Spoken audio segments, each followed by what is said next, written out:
केंद्रीय कैबिनेट की बैठक में किसानों को बड़ी सौगात दी गई है। इस बैठक में लागत से 50% अधिक एमएसपी को मंजूरी मिली है। इसमें खरीफ की फसल पर एमएसपी तय किया गया है, जिससे 7.71 करोड़ किसानों को फायदा होगा। कैबिनेट ने अब खरीफ विपणन सीजन 2025-26 के एमएसपी को मंजूरी दी है। इस योजना के तहत कुल अनुमानित राशि लगभग, आपको बता दें कि 2,07,00,000 करोड़ की होगी और हर फसल के लिए लागत मूल्य के साथ साथ 50% का लाभ भी जोड़ा गया है। दिल्ली में केंद्रीय कृषि मंत्री शिवराज सिंह चौहान ने कहा कि इस साल हमारा उत्पादन सारे रिकॉर्ड तोड़ चुका है।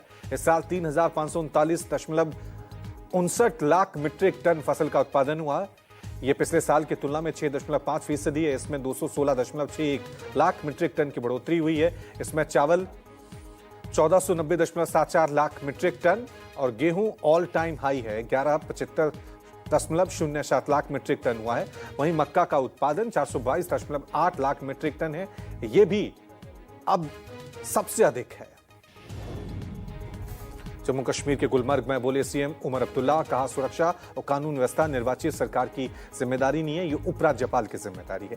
यहाँ 3 प्रकार के सत्ता केंद्र में है, जिन्हें समन्वय स्थापित करने की जरूरत है ताकि यह सुनिश्चित हो सके कि यहाँ चीजें सुचारू रूप से चले। पर्यटकों की सुरक्षा वर्तमान में उपराज्यपाल की शक्तियों के अंतर्गत आती है और यही वो बिंदु है जिसे मैंने उठाया था। केंद्र सरकार, निर्वाचित सरकार और राजभवन, हम ये सुनिश्चित करने के लिए मिलकर काम करने की आवश्यकता है और 22 अप्रैल को जो हुआ फिर ना हो।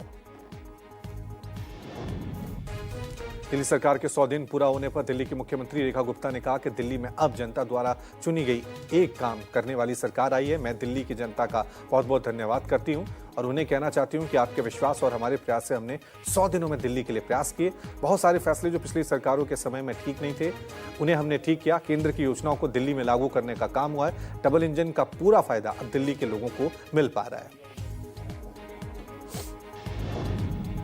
पंजाब में आम आदमी पार्टी के नेता मलविंदर कंग ने बीजेपी पर निशाना साधा। उन्होंने कहा कि पंजाब में बीजेपी नशे के कारोबार के संरक्षक है। बीजेपी ने युवाओं का भविष्य बर्बाद किया। कंग ने आरोप लगाया कि भाजपा और नशा माफिया में गठजोड़ है और बीजेपी के नशा तस्करों से गहरे रिश्ते हैं।